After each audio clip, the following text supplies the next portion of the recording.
پھول کی پتیاں، موم بتی، بم، کیک، غبارے، دیواروں پر سجانے کا سارا سامان خرید کر میں اور صبا نعیم کا انتظار کرنے لگے کہ نعیم آئے اور ہمیں مکہ کالونی چھوڑ آئے تاکہ فہیم بھائی لوگوں کے پہنچنے سے پہلے ہم دونوں وہاں ساری ڈیکوریشن کر سکیں۔ اپنے ساتھ ہم نے نوشی اپی کے بڑے بیٹے یشب کو غبارے پلانے کے لیے بٹھا لیا اور باقی کا کام ہم دونوں نے خود کیا۔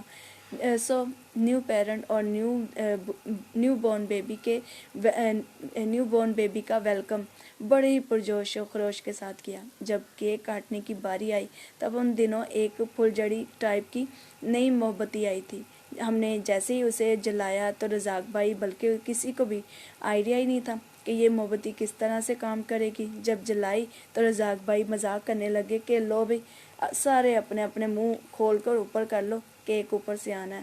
ان کی بات سن کر سب ہنسنے لگے۔ تو جی جناب، عارش کی آمد پر خوب سارا ہلا گلا کرنے کے بعد ہم واپس اپنے گھر لال پور تشریف لے آئے اور کچھ دن یعنی 21 اگست آیا تو ہمارے کرایہ دار آنٹی نجمہ لوگ کراچی چلے گئے اور ان کی جگہ آنٹی نجمہ کا ہی کزن فیاض بھائی اپنے 2 عدد بیٹے بیٹی، بیوی، ماں باپ اور 8 سالہ بھائی کے ہمراہ کرایہ دار کے طور پر تشریف لے آئے۔ بہرحال اسی طرح سے وقت گزرتے گزرتے اکتوبر کے مہینے تک آن پہنچا اور ایک دن پاسٹر مبشر نے ہمیں فون کر کے بتایا کہ میں دعا کے لیے آ رہا ہوں اور میرے ساتھ ایک لڑکا بھی ہوگا۔ اسی کے ساتھ ہی وہ 1 گھنٹے بعد دعا کے لیے لال پور آشیانہ ہاؤس تشریف لے آئے۔ پہلے تو ہم نے ان کے آگے کھانا پیش کیا، پھر دعا کر کے تو وہ چلے گئے۔ 3 دن کے بعد پاسٹر مبشر پھر سے ہمارے پاس اکیلے آئے اور ساتھ میں خوشخبری لائے۔ انہوں نے جب ہمیں بتایا تو ہم حیران تو ہوئے پر ڈبل خوشی ہوئی۔ انہوں نے بتایا کہ جو لڑکا میرے ساتھ اس دن آیا تھا آپ کو وہ کیسا لگا تھا؟ شبانہ نے کہا ٹھیک ہی تھا، کیوں کیا ہوا؟ تب پاسٹر مبشر نے بتایا کہ وہ میرے ساتھ رشتہ دیکھنے آیا تھا۔ میں اسے لایا تھا کہ ان تینوں لڑکیوں میں سے جو لڑکی تمہیں پسند آتی ہے تو بتا دو، اسی سے تمہاری بات پکی کرتے ہیں۔ جب باجی صبا اندر کمرے میں آئی تو اسے باجی صبا بہت پسند آئی۔ پتوں کی جا کر اس نے اپنے گھر والوں کو بتایا ہے اور اب وہ سب گھر والے یہاں آنا چاہ رہے ہیں، تو آپ ٹائم اور دن بتا دو کب وہ آئیں، پھر ان کو لے کر میں یہاں آ جاؤں گا۔ شبانہ نے ابو جی کے ساتھ اصلاح مشورہ کر کے انہیں دن بتا دیا اور ٹائم بھی بتا دیا۔ سو ہم تو عام کپڑوں میں ہی موجود تھے، صرف صبا کو ہلکا پھلکا سا تیار کر دیا کہ صرف رشتہ بھی دیکھنے ہی آنا ہے۔ اتنا ہلکا پھلکا میک اپ اور ڈریسنگ کافی ہے، مگر جب پتوں کی والے آشیانہ ہاؤس حاضر ہوئے تو ہم تو حیران ہی ہو گئے کہ یہ کیا، انہوں نے تو رشتہ دیکھنے کی بجائے ڈائریکٹ منگنی ہی کرنے آ گئے۔ پھر سے صبا کے لیے ہم نے ڈریس منگنی کے حساب سے سلیکٹ کیا تو شبانہ نے صبا کو پنک کلر کی ساڑی کے ساتھ ہلکا سا میک اپ اور کر دیا، مگر ہم سب ویسے ہی رہے کیونکہ کچن میں کھانا بھی بنا رہے تھے اور باقی مختلف کام تھے، جس کی وجہ سے ہم نے دوبارہ ڈریسنگ تبدیل نہیں کی، بس کیمرے کو چارج کے لیے لگا دیا۔ جب سب کھانا کھا چکے تو منگنی کی رسم کے لیے ٹی وی لاؤنج میں ہی سب کو بلا لیا گیا۔ میں نے سب کا تب فوٹو شوٹ بھی کیا اور اس دن مہر ٹاؤن کی فیملی اور باجی زینت کے سسرال والے سب موجود تھے۔ منگنی کا سن کر سامنے سے شمیلہ باجی اور ان کی بہنیں، ان کی ماں سب آگے، اوپر کرایہ دار فیاض بھائی لوگ بھی آگے۔ بہت انجوائے کیا اس دن ہم سب نے، کیونکہ وہ تو اپنی سب تیاری کے ساتھ ہی تشریف لائے تھے۔ پھر ہم نے بھی افرادفری میں سب چیزوں کا انتظام کیا۔ صبا کا منگیتر پرویز پطرس اپنی فیملی میں سب کا لاڈلا اور غصے والا فرد کہلاتا تھا اور باقی کے جتنے بھی پرویز بھائی کے بہن بھائی سب زیادہ عمر والے تھے، بس پرویز بھائی اور اس سے چھوٹا بھائی یہی دونوں چھوٹی عمر کے تھے، باقی سب بڑے۔ اس لیے پرویز کی فیملی بہت خوش تھی کہ ہماری اتنی چھوٹی سی عمر کی بھابھی ہمارے گھر آ رہی ہے۔ بس جناب، اسی ہنسی خوشی والے ماحول میں ہی ساری منگنی کا پروگرام اختتام پذیر ہوا تو سب بڑے حضرات بیٹھ کر گول میز کانفرنس کرنے لگے کہ صبا اور امجد کی اکٹھی شادی کر دیتے ہیں۔ اس لیے اس دن شادی کی تاریخ بھی سلیکٹ کر لی گئی اور جناب 4 فروری 2012 کے وقت شادی کا پروگرام ہونا قرار پایا اور تب تک باقی کے ان 3 مہینوں میں صبا اور پرویز بھائی ہر وقت فون پر باتیں کرتے رہتے. صبا تو ڈرائنگ روم میں چلی جاتی اور کبھی کبھار ہی ہمیں اپنا چہرہ دکھا جاتی، کیونکہ جب سے اس چاند سے چہرے کو وہ پسند کر گیا تھا وہ اسی کا ہو چکا تھا. بہرحال پھر سے ہمارے شاپنگ کے پھیرے شروع ہو چکے تھے، اور ساتھ میں پرویز بھائی سے ملنے اور ان کا نیا گھر دیکھنے کے لیے ان کے گھر گئے تو کبھی وہ آئے اس طرح سے کرتے کرتے آخرکار اگلا سال 2012 کا آ گیا. جناب نکاح والے دن باجی زینت کا دیور بیوٹیشین ہونے کے ناطے شبانہ کے ساتھ مہر ٹاؤن تشریف لے گیا تاکہ امجد کی دلہن مہک کو تیار کر سکے، اور جناب مہک صاحبہ دھوپ میں بیٹھی اپنی سردی کو کم کرنے میں مصروف تھی. اسے ایسے دھوپ میں بیٹھا دیکھ کر باجی کے دیور نیم کو تو غصہ ہی آ گیا. بہرحال بیچارہ میک اپ کرنے لگا تو اندر روم میں بلب کی روشنی میں اسے مزہ ہی نہ آئے. بیچارے نے بڑی ہی بیزاری کے ساتھ میک اپ مکمل کیا. خیر مہر ٹاؤن میں سب کا آپس میں کسی بات پر جھگڑا ہو گیا، اس لیے جب شبانہ اور باجی کا دیور نعیم میک اپ سے فارغ ہو کر چرچ پہنچے تو صبا کا نکاح ہو چکا تھا. صبا تو رونا ہی شروع ہو گئی کہ نہ تو ثنا میرے ساتھ ہے اور نہ ہی شبانہ. باجی زینت تو اپنے سسرال والوں اور رشتہ داروں کے ساتھ مصروف رہی، اور میں عارش کو فیڈر گاڑی میں بیٹھ کر پلا رہی تھی، کیونکہ نکاح کے وقت عارش بہت زیادہ رونا شروع ہو گیا. پر اس کے ماں باپ کو اپنے بیٹے کی ہوش ہی نہیں تھی کہ اسے بھوک بھی لگ سکتی ہے. میں نے اسے اپنی گود میں لٹایا اور پاس سے گزرتے ہوئے چاچو جمیل کو بلایا کہ پلیز چاچو میں آپ کو بتاتی جاتی ہوں اور آپ اسی طرح سے فیڈر بنا کر مجھے دے دیں. سو فیڈر عاشی نے پیا تو اسے آنت ملا اور رونا بھی ختم ہو گیا. تو میں صبا کے پاس جیسے ہی گئی تو فوٹو شوٹ ختم ہو چکا تھا، اور صبا صاحبہ اپنی آنکھوں میں نمی لیے چپ چاپ اپنے ہسبینڈ کے ساتھ کھڑی رہی. میرے پہنچنے پر اتنی دیر سے جو آنکھوں پر باندھ کر کھڑی تھی وہ ایک دم سے ٹوٹ گیا. میں نے اسے سوری کہا اور ساری صورتحال سے آگاہ کیا، اسے ہنسایا. پھر کہیں جا کر اس کا موڈ بھی خوشگوار ہوا. کیمرے مین سے دوبارہ درخواست کی کہ میری اور صبا کی تصویریں کھینچ دیں، پر مجھے تو ایک دم سے غصہ ہی آ گیا جب صبا کے ساس سسر ہم دونوں کے ارد گرد آ کے کھڑے ہو گئے. میں نے صبا کے کان میں کہا کہ یار یہ تیرے ساس سسر کہاں سے آ گئے، میں نے تو اکیلی کھڑی ہونا تھا. میرا اتنا سا کہنے پر ہی وہ کھلکھلا کر ہنس پڑی اور مجھے چپ رہنے کا اشارہ کر دیا. ایکچولی بچپن سے ہی ہم دونوں کی بہت گہری دوستی تھی، بہنیں کم دوست زیادہ، اور سب بچپن سے ہمیں مختلف ناموں سے پکارنے لگے تھے، کبھی موٹا پتلا تو کبھی سیتا گیتا تو کبھی پہلا سیمول دوسرا سیمول اور جناب کبھی کرن ارجن. سب ہمیں جڑوا سمجھتے تھے کیونکہ قد لک ایک جیسی سوچ، ایک جیسی اینک، ایک جیسی باتیں اور شرارتیں، اس لیے سب ہمیں جڑوا کہہ کر پکارنے لگے تھے. اور کزن میں سے زیادہ گہری دوستی بلاول سلیم سندوس کے ساتھ تھی. ہم تینوں نے ایک دوسرے کے سیکرٹ نام بھی رکھے ہوئے تھے. میں بلو فاکس عرف پوجا، صبا یلو روز عرف ٹینا، اور بلاول صاحب ریڈ روز عرف راہل. ہم تینوں بیٹھے ہر وقت فیوچر پلاننگ کرتے رہتے کہ ہم تینوں بڑے ہو کر پارٹ ٹائم میں میوزک ایلبم بھی بنایا کریں گے، ماڈلنگ کا بھی کام کیا کریں گے، اور پینٹنگ کا بھی کام جاری رکھیں گے، اور بھی بہت ساری پلاننگ اسی طرح کرتے رہتے. میں نے اور صبا نے تو ایک ساتھ کہانی بھی لکھنا شروع کی تھی نجی جاری کی، جو کہ آگے مزید لکھنے کی لگن میں نے ہی جاری رکھی کیونکہ اس کی تو شادی ہو چکی تھی اور ساتھ میں اس کا انٹرسٹ بھی ختم ہو چکا تھا. بہرحال فوٹو شوٹ ختم ہونے کے بعد میں نے صبا کا پیچھے سے گاؤن پکڑ لیا اور فریال رباب کے ساتھ ہم دونوں کبھی ادھر تو کبھی ادھر گھومتے پھرتے شرارتیں کرتے پھرنے لگے. سب صبا کو اس طرح سے ہنستے مسکراتے شرارتیں کرتا دیکھ کر لچی دلہن کہہ کر پکارنے لگے کیونکہ ابھی امجد اور مہک کا نکاح باقی تھا. خیر مہک امجد کا بھی نکاح ختم ہوا تو ہمیں گھر آ کر بھوک ستانے لگی، اس لیے ابو جی نے ہماری بھوک مٹانے کے لیے پیزے منگوائے اور اسی سے سب نے اپنے پیٹ بھرے. ایکچولی گھر میں کھانا بنا نہیں تھا نا، اس لیے اب شام کے وقت صبا کی مائیوں تھی. ہم نے تو سوچا تھا کہ سمپل طریقے سے مائیوں کی رسم ادا کر لیں گے. تبھی محلے کی اشمالہ باجی اور ان کی بہنیں اور ان کی ماں آ گئی. اوپر کرایہ دار میں سے فیاض بھائی کی ماں، چاچو جمیل اور ان کی بیوی، باجی زینت کا پورا سسرال اور ہم باقی افراد موجود تھے. میں نے تو اپنے ہاتھ میں کیمرہ فوراً پکڑ لیا اور فوٹو شوٹ کے دوران مختلف گانوں سے سب کو انٹرٹین کرنے میں مصروف ہوگی تاکہ ماحول تھوڑا سا خوشگوار ہی رہے، کیونکہ نگوڑے ہمارے کمپیوٹر کو خود جا کر آن کرنا پڑنا تھا نا، اس لیے میں نے اپنے منہ کو ہی زحمت دے دی، سریلی راگوں کے ساتھ گانے شروع کیے اور باقی کے افراد مائیوں کی رسموں کو ادا کرنے کے لیے باری باری آتے گئے اور میں سب کی فوٹو لیتی گئی اور سنگنگ کرتی رہی۔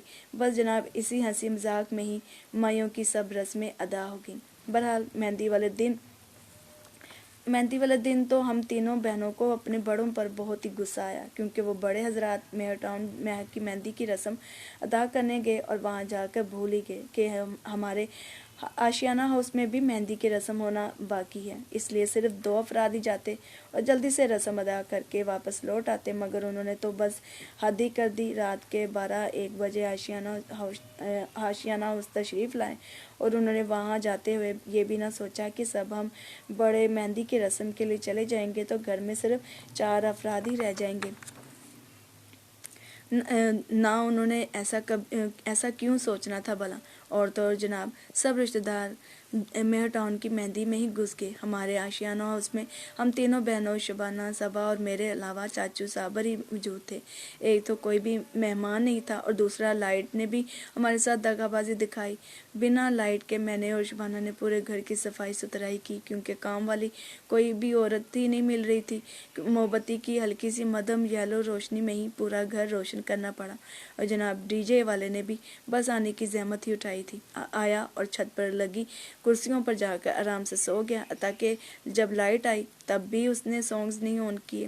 ہمیں تو بہت زیادہ فیل ہو رہا تھا کہ یہ گھر کتنا سناٹے سے بھرا پڑا ہے، نہ کوئی ہلہ گلا، نہ کوئی مہمان اور نہ ہی کوئی میوزک وغیرہ کچھ بھی نہیں ہو رہا تھا۔ یہ گھر شادی والا گھر کیوں نہیں لگ رہا؟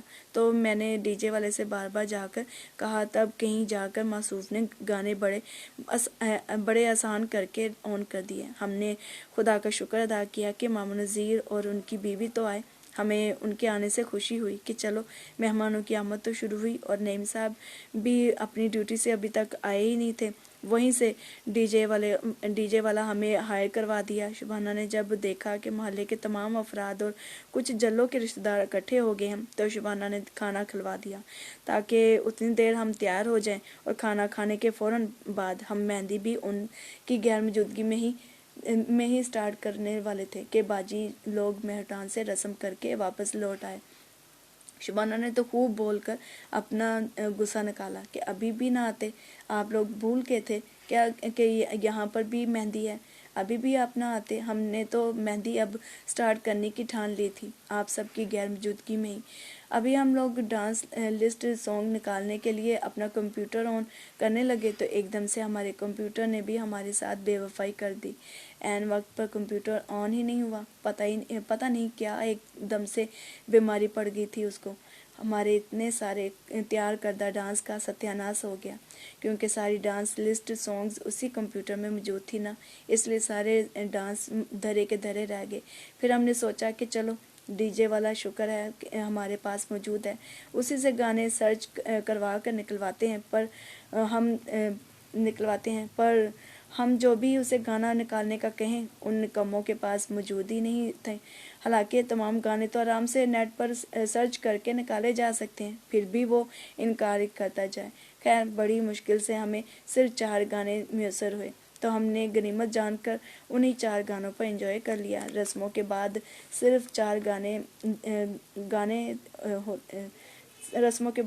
صرف 4 گانے ہونے کی وجہ سے مہندی جلدی ختم ہو گئی۔ پھر ہم سب مہمانوں کے لیے بسترے تیار کر کے خود بھی نیند کی وادیوں میں چلے گئے، کیونکہ اگلے دن بارات لے کر مہر ٹاؤن کی طرف روانہ ہونا تھا۔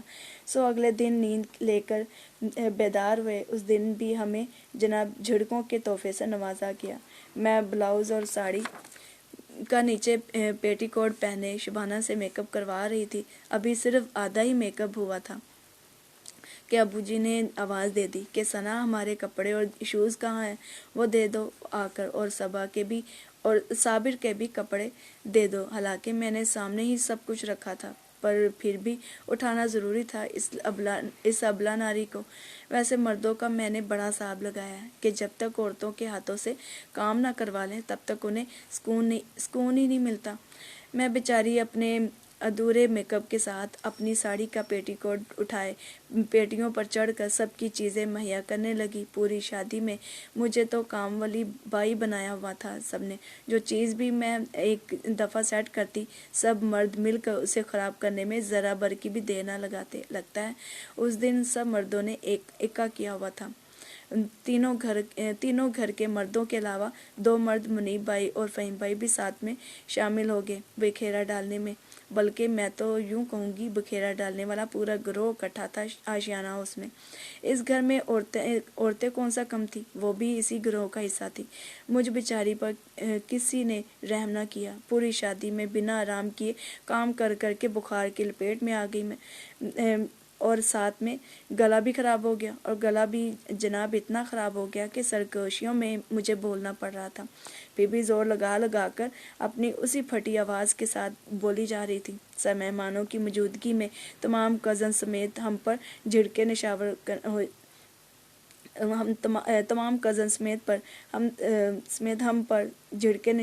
میں تو ڈانٹ کھا کر فٹافٹ اپنی جیولری لے کر باہر آ گئی تاکہ باہر مجھے اور شبانہ کو کھڑا دیکھ کر ابو جی کو کچھ تسلی تو ہوگی کہ ہم دونوں ناری تیار کھڑی ہیں۔ بارات لے کر نکلنے سے پہلے پاسٹر صاحب سے دعا کروا رہے تھے، اس لیے میں بھی وہیں کھڑی ہو کر جیولری پہننے لگی، پر باجی زینت ابھی تک باہر ہی نہیں نکل رہی تھی۔ حالانکہ کپڑے سب افراد کے میں نے پریس کیے، آرش کی ضرورت کا سامان میں نے پیک کیا، گھر کی سیٹنگ سے لے کر مردوں کی تیاری تک کروا دی، پھر بھی باجی زینت نے دیر لگا دی تیار ہونے میں۔ اس لیے باجی زینت کو تیار نہ دیکھ کر ابو کو غصہ آ گیا، اور ابو نے اچھی خاصی ڈانٹ پلا دی تو اس کا موڈ بھی آف ہو گیا۔ اور شبانہ سے ناراض تو وہ تھی کہ اس نے میرے بالوں کے کرل نہیں بنائے، مگر مجھ سے بھی وہ ناراض ہو گئی۔ ایکچولی یہ سب مردوں کا قصور تھا۔ تب اس دوران مردوں نے اپنا رولا ڈالا ہوا تھا کہ ہمیں ہر چیز ابھی کے ابھی مہیا کی جائے، تو ہم ابلا ناری اپنی تیاری چھوڑ کر ان کی تیاری کروانے میں مصروف ہو جاتی۔ جب وہ مرد تیار خود ہو گئے تو انہوں نے نکلنے کے لیے جلدی ڈال دی۔ ایکچولی ہمارے ابو کو ٹائم پر ہر کام کرنا پسند تھا، اور اگر کوئی کام ٹائم سے نہ ہو تو پھر پوچھو ہی مت۔ وہاں پر پہنچ کر بھی اتنی بھوک لگنے کے باوجود میں بس سب کا منہ تکتی رہی۔ گلا اتنا خراب تھا کہ کھانے کا ایک نوالا بھی حلق سے نیچے نہیں اتر رہا تھا، اس لیے چپ چاپ بس دیکھتی ہی رہی۔ بارات کی سبھی رسمیں ادا ہوئیں تو میں شبانہ، صبا اور شمالہ لوگوں کے ساتھ گاڑی میں جا کر بیٹھ گئی۔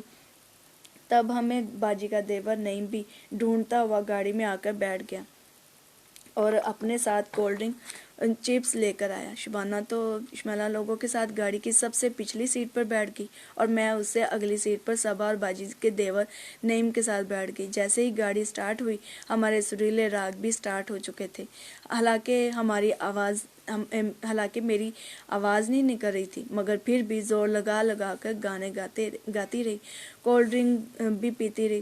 مسلسل گانے سن کر ابو جی تو بول ہی پڑے، چلو اب بس بھی کرو۔ تو باجی کا دیور جان بوجھ کر ابو جی کی ہی سائڈ لے کر بولنے لگتا، ہاں انکل جی، میں بھی ان سب کو منع کر رہا ہوں، یہ باز ہی نہیں آ رہے، بس اب نہیں یہ گاتے۔ پھر 5 منٹ بعد کوئی گانا نعیم کو یاد آتا تو کہتا، یار یہ والا گانا آتا ہے، یہ گائیں، اور اسی کے ساتھ ہم سب پھر سے اونچی آوازوں میں گانے لگتے، ہنستے مسکراتے مذاق کرتے رہے۔ باجی کے دیور کی کمپنی میں ہمیں بڑا ہی مزہ آیا۔ وہ بھی ہم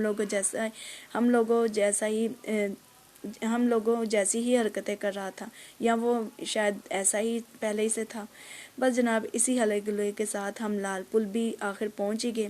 ایک تو پانی کی موٹر خراب تھی، دوسرا میر ٹاؤن والوں نے عین وقت پر سارا سامان ساتھ میں بھجوا دیا۔ شادی سے پہلے جب ابو جی نے ان کو پیسے دیے تھے تو ہم نے تب بھی کہہ دیا تھا کہ سامان جلدی بھجوا دیجیے گا تاکہ پہلے ہی سے ہم کمرہ تیار کر دیں گے، مگر انہوں نے عین وقت پر بارات کے ساتھ یہ سارا سامان بھجوا دیا۔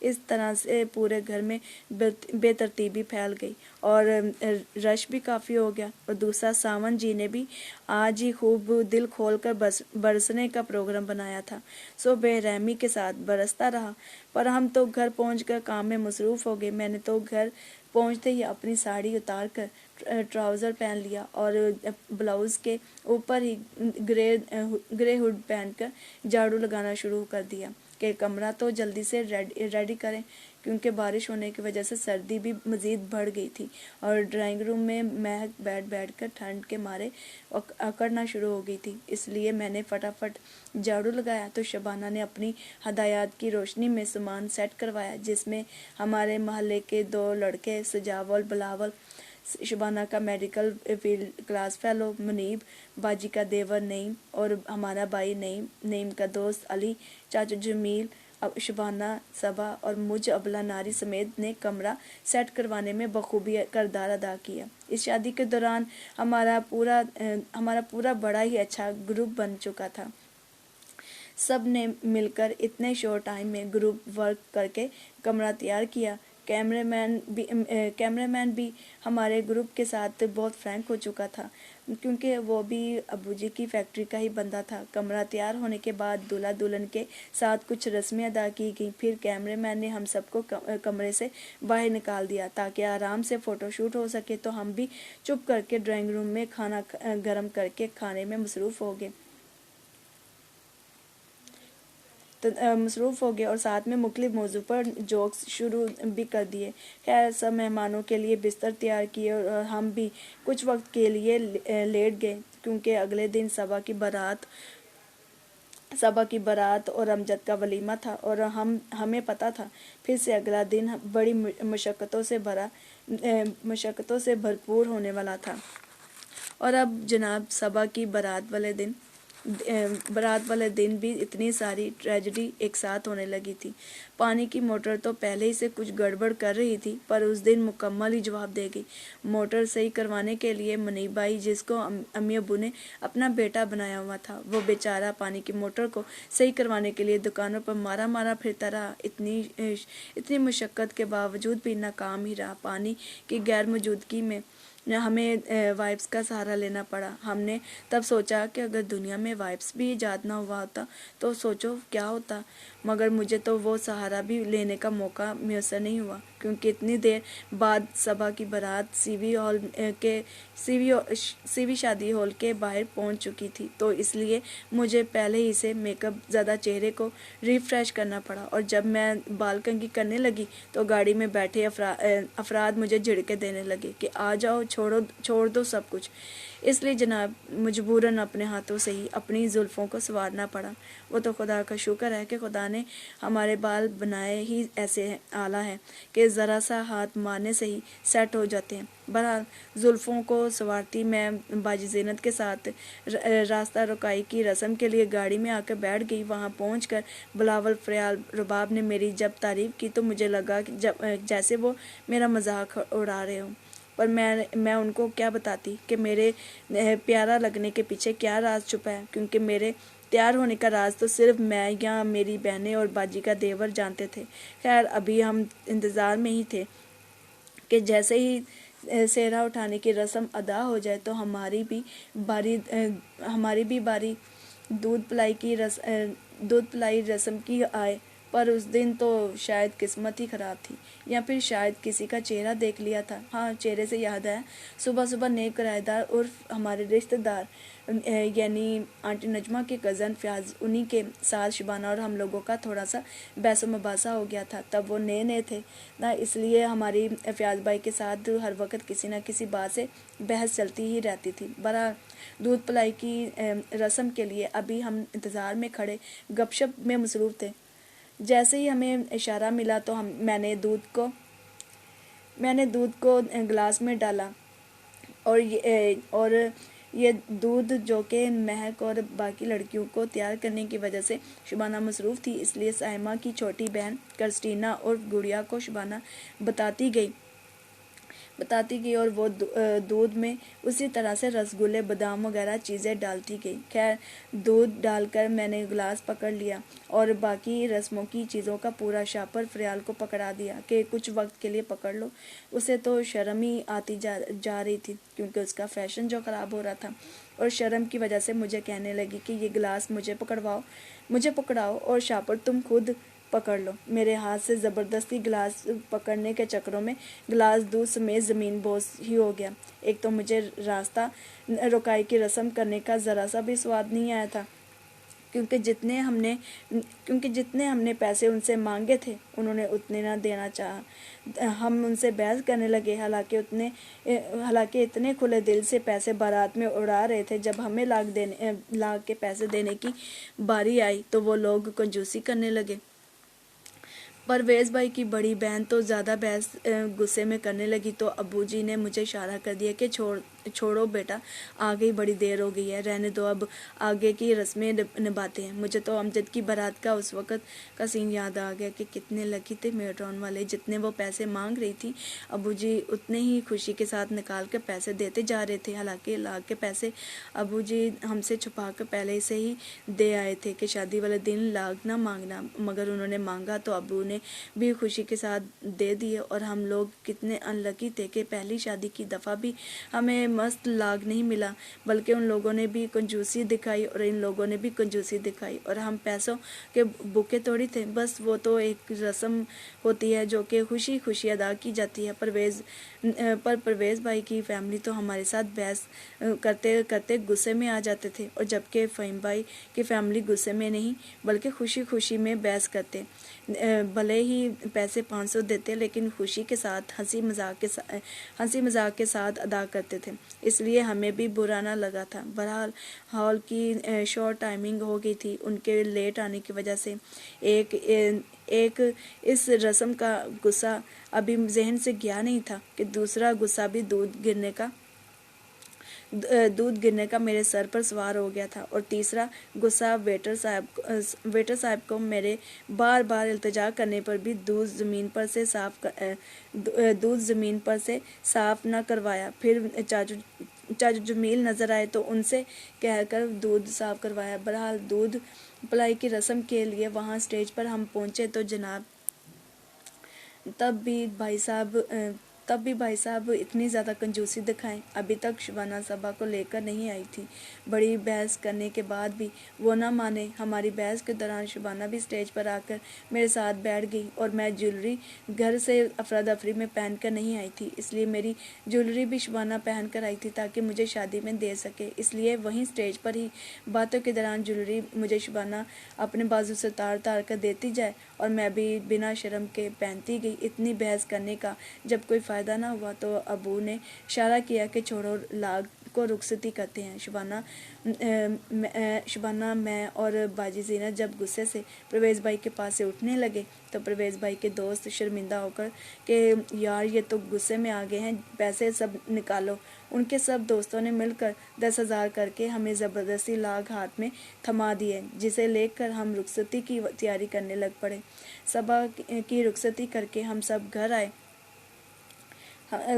آئے اور امجد مہک کو بھی ولیمے کی رسم کے طور پر مہر ٹاؤن رخصت کر کے ہم نے نعیم کے دوست علی کے ذریعے سے بہت بڑا پیزا آرڈر پر تیار کروایا، جو کہ صرف ایک ہی کھا کر ہمارے پیٹ فل ہو گئے۔ تب بھی ابو سے ہمیں جھڑکیں تبرک کے طور پر ملی، کیونکہ ابو کہہ رہے تھے کہ پانی آ گیا ہے، پانی بھر کر کچھ برتن واش کر لو کیونکہ موٹر نہیں صحیح۔ پر ہم تو تھکن سے اتنے چور ہو چکے تھے کہ ذرا بھی ہمت ہی نہیں مل رہی تھی۔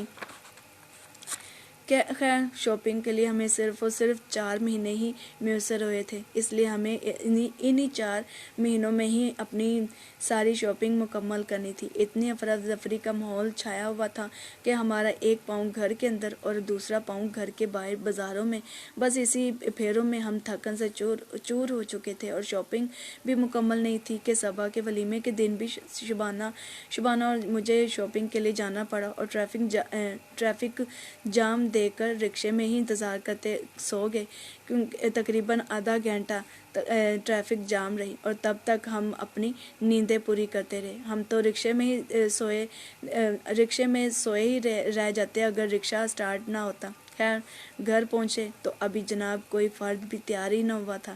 پھر ہم دونوں نے بھی سیاست کھیلی، کیونکہ پوری شادی میں ہماری غلطی نہ ہوتے ہوئے بھی بڑی جھڑکیں کھانی پڑی کہ دوسروں کو تیار کرنے کے چکروں میں۔ اس لیے صبا کے ولیمے میں ہم دونوں کو یہ سیاست کھیلنی پڑی کہ بازار سے آنے کے فوراً بعد کپڑے استری کر کے ڈرائنگ روم میں گھس کر کنڈی لگا لی، اور جناب ہماری سیاست کامیاب ہو گئی۔ سب سے پہلے ہم دونوں تیار ہو کر بیٹھے اور اب دوسروں کو میک اپ کرنے میں مصروف ہو گئے۔ جب ابو آئے ہمیں پھر سے ڈانٹ پلانے کے لیے تو ہم نے فوراً سے اپنے میک اپ اور ڈریس کی طرف اشارہ کرتے ہوئے کہہ دیا کہ ابو جی ہم تو تیار ہیں، آپ کی بہو رانی ہی نہیں تیار، بس وہی رہ گئی ہے۔ اس لیے ابو جی خاموشی کے ساتھ پھر سے باہر چلے گئے۔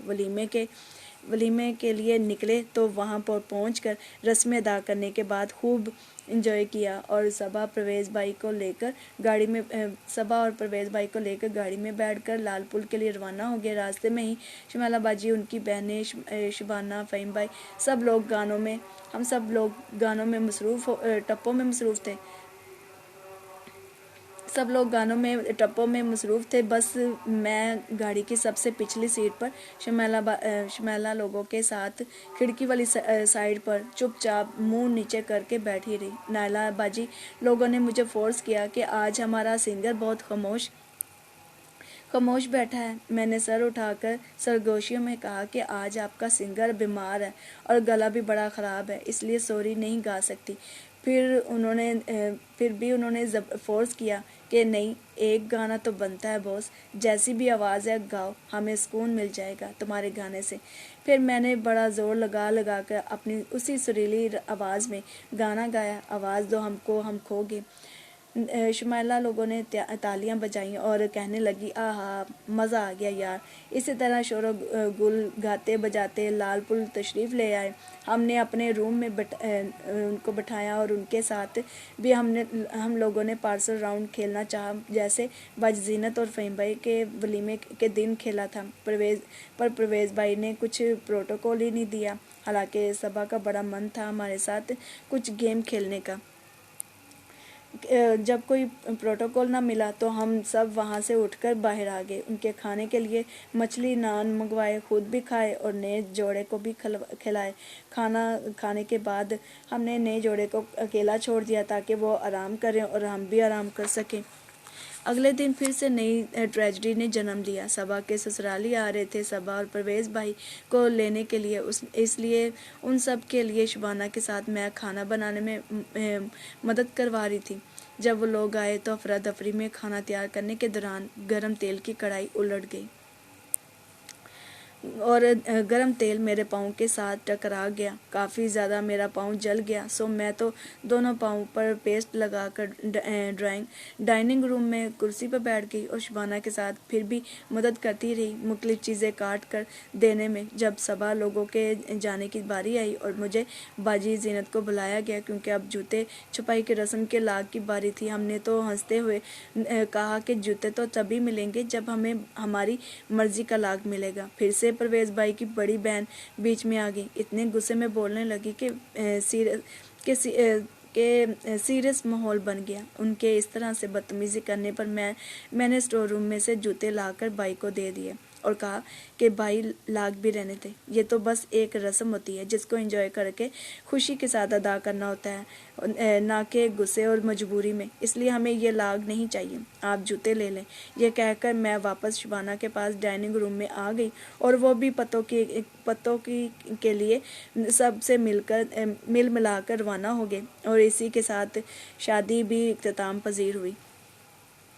شادی میں ہی ہم پورے گروپ نے راوی سیول کی ٹرپ کا پلان کر لیا تھا، سو جیسے ہی شادی ختم ہوئی تو کچھ دنوں بعد ہی ہم ٹرپ کے لیے روانہ ہو گئے۔ ساتھ میں پورا پتیلا بریانی، لسی یعنی رائتا بوتل میں ڈال کے لے گئے اور اورنج بھی لے گئے۔ چاچا جمیل نے تو مچھلی پکڑنے کے لیے مچھلی کا ہتھیار بھی بنا لیا تھا کہ وہاں جا کر مچھلی پکڑ کر خود وہاں پکا کر کھائیں گے، مگر جب وہاں پہنچے تو ہمارا ہنس ہنس کر برا حال ہو گیا کہ ہم نے بڑا پلان کر کے ساز و سامان کے ساتھ یہاں آئے، مگر پر مچھلیوں نے تو ابھی اس دنیا میں آنکھیں کھولی تھی، سو ہم نے انہیں بخش دیا کیونکہ وہ تو بہت چھوٹی چھوٹی پانی میں تیرتی پھر رہی تھی، اس لیے پانی میں کودنے اچھلنے تصویریں کھینچنے کے بعد پیٹ پوجا کی مستی کر کے واپس شام کو گھر لوٹ آئے۔ جیسے ہی گھر آئے پرویز بھائی بھی پہلے سے ہی آ گئے تھے صبا کو اپنے ساتھ پتوکی لے جانے کے لیے۔ باجی زینت نے جاتے ہی ایک کولڈ ڈرنک کا گلاس پرویز بھائی کے آگے پیش کیا تو انہوں نے یہ کہہ کر انکار کر دیا کہ باجی اس کا تو کرنٹ ہی نہیں ہے، مجھے نہیں پینی۔ وہاں سے تو باجی چپ چاپ گلاس واپس لے کر آ گئی، مگر آ کر سب میں یہ بات پھیلا دی کیونکہ ہمارے لیے یہ ایک نیا جملہ ملا تھا۔ سو پہلے تو مذاق میں بولتے رہے کہ کرنٹ نکلا ہوا ہے، پھر تو عادت ہی پڑ گئی کرنٹ کہنے کی۔ سو وہ دونوں تو پتوکی کے لیے روانہ ہو گئے اور کچھ دنوں بعد ہمیں پتہ چلا کہ باجی زینت، مہک اور صبا کی امید بھر آئی، وہ بھی اکٹھے ہی۔ بہرحال 2012 ابھی بھی جاری و ساری ہی تھا جب پھر سے وہی محبت کی بہاریں آئیں۔ شناز اور منور کے چچا زاد کزن جمیلہ کا بیٹا ہنی، جو کہ 26 دسمبر 1991 میں پیدا ہوا تھا اور اب جوانی کی دہلیز پر قدم رکھ رہا تھا، جیسے ہی ہنی کی سوچنے سمجھنے کی صلاحیت پیدا ہوئی تو اس کی نظروں نے شبانہ کو پسند کر لیا۔ حالانکہ ہنی شبانہ سے 7 یا 8 سال چھوٹا تھا، مگر اس چیز کی پرواہ کیے بغیر ہی اسے چاہنے لگا تھا، پر احساس نہیں تھا ہنی کو کہ وہ خود شبانہ کو پسند کرتا ہے، کیونکہ اسکول کے زمانے میں فائزہ نامی لڑکی کو بھی وہ پسند کرتا تھا، لیکن گھر والوں کو کچھ علم نہیں تھا کہ وہ اسکول میں کسی لڑکی کو پسند کر رہا ہے۔ اس لیے اس کے باپ نے ہنی سے بات کی کہ منور کی بیٹیوں میں سے کسی کے ساتھ تمہاری شادی کر دوں، تو کہنے لگا کہ نہیں پاپا جی، وہ تو میری سگی بہنیں ہیں، اور کچھ دنوں بعد اس نے آخر بتا دیا کہ میں فائزہ سے شادی کرنا چاہتا ہوں۔ اس کی فائزہ سے منگنی ہو گئی، مگر پھر بھی شبانہ کو ہر وقت کال کر کے اپنی ہر گھڑی کی اطلاع دیتا رہتا۔ سو منگنی بھی کچھ دنوں بعد اس نے توڑ دی اور شبانہ سے متاثر ہو کر میڈیکل فیلڈ کے کسی کالج میں ایڈمیشن لے لیا۔ وہاں بھی ہنی نے ایک لڑکی پھنسا لی جس کا نام عظمیٰ تھا۔ عظمیٰ کے ساتھ افیئر ہونے کے باوجود بھی وہ شبانہ کو کال کرتا رہتا تھا۔ پھر اسی طرح کرتے کرتے 2012 آیا اور آخرکار اس نے کال کے دوران شبانہ کو پرپوز کر دیا۔ تو شبانہ کو پتا تھا کہ ہنی مجھ سے چھوٹا ہے، اس لیے کزن ہونے کے ناطے اس سے بات چیت کر لیتی تھی، مگر اسے پسند نہیں کرتی تھی۔ لیکن اس کے پرپوز کرنے پر شبانہ نے ابو سے بات کی اور ہم بہن بھائیوں سے بات کی، سب نے اوکے کر دیا کہ ہمارا کزن اور ہمارا رشتہ دار بھی ہے۔ ایکچولی ہمارا نانا برکت مسیح،